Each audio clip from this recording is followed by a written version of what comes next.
ফিলিস্তিন এক পবিত্র ভূমি, যেখানে ইসলামের ইতিহাসের বহু গুরুত্বপূর্ণ ঘটনা ঘটেছে। এটি শুধু একটি ভৌগোলিক অঞ্চল নয়, বরং মুসলমানদের জন্য এক আবেগঘন ও ঐতিহাসিক স্থান। আজ আমরা জানব ফিলিস্তিনের ৫টি ঐতিহ্যবাহী ইসলামিক স্থান, যেগুলো মুসলিম উম্মাহর জন্য অত্যন্ত তাৎপর্যপূর্ণ। ১. আল-আকসা মসজিদ। ফিলিস্তিনের সবচেয়ে পবিত্র ও গুরুত্বপূর্ণ স্থান হল আল-আকসা মসজিদ, যা ইসলামের তৃতীয় পবিত্রতম মসজিদ।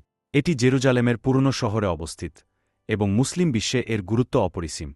বিশ্বাস করা হয়, নবী মুহাম্মদ সাল্লাল্লাহু আলাইহি ওয়াসাল্লাম এখান থেকেই মিরাজে গমন করেছিলেন। আল-আকসা শুধু নামাজ আদায়ের স্থান নয়, এটি মুসলিম উম্মাহর ঐক্যের প্রতীকও। যুগে যুগে এটি বিভিন্ন দখলদার শক্তির দ্বারা আক্রান্ত হয়েছে, তবে মুসলমানদের হৃদয়ে এর স্থান চিরকাল অটুট রয়েছে। ২. Dome of the rock. Dome of the rock বা কুব্বাতুস সাখরা আল-আকসা মসজিদ প্রাঙ্গণের অন্যতম প্রধান স্থাপনা। এটি একটি সোনালী গম্বুজ বিশিষ্ট মনোমুগ্ধকর স্থাপত্য, যা মুসলিম, খ্রিস্টান এবং ইহুদিদের কাছে ঐতিহাসিকভাবে গুরুত্বপূর্ণ। ইসলামে বর্ণনা অনুসারে, এই পাথর থেকেই নবী মুহাম্মদ সাল্লাল্লাহু আলাইহি ওয়াসাল্লাম বোরাকে সোয়ার হয়ে মিরাজে গিয়েছিলেন। এটি ইসলামের অন্যতম পুরাতন ও নান্দনিক স্থাপত্য নিদর্শন, যা প্রায় ১৩০০ বছর ধরে দাঁড়িয়ে আছে। ৩.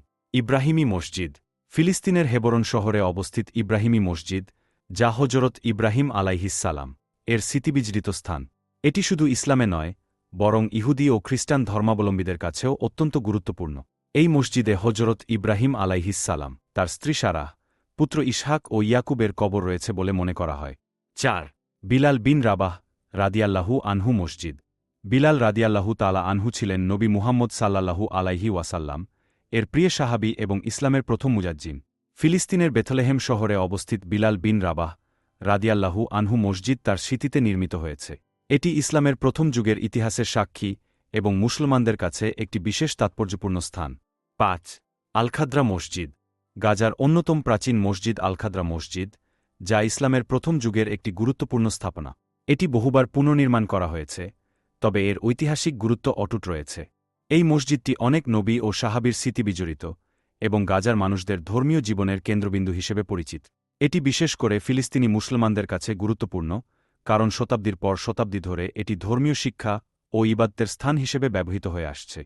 ফিলিস্তিন শুধু একটি ভূখণ্ড নয়, এটি ইসলামের ইতিহাসের একটি উজ্জ্বল অধ্যায়। এই পবিত্র স্থানগুলো মুসলমানদের ঈমান, ইতিহাস ও ঐতিহ্যের সাথে গভীরভাবে জড়িত। যুগে যুগে বিভিন্ন শাসকেরা এগুলো দখল করার চেষ্টা করেছে, কিন্তু মুসলিম উম্মাহ আজও এগুলোর মর্যাদা অক্ষুণ্ণ রাখার জন্য সংগ্রাম চালিয়ে যাচ্ছে। ফিলিস্তিনের কোন স্থানটি আপনার সবচেয়ে বেশি ভালো লাগে? আপনার মতামত কমেন্টে জানান।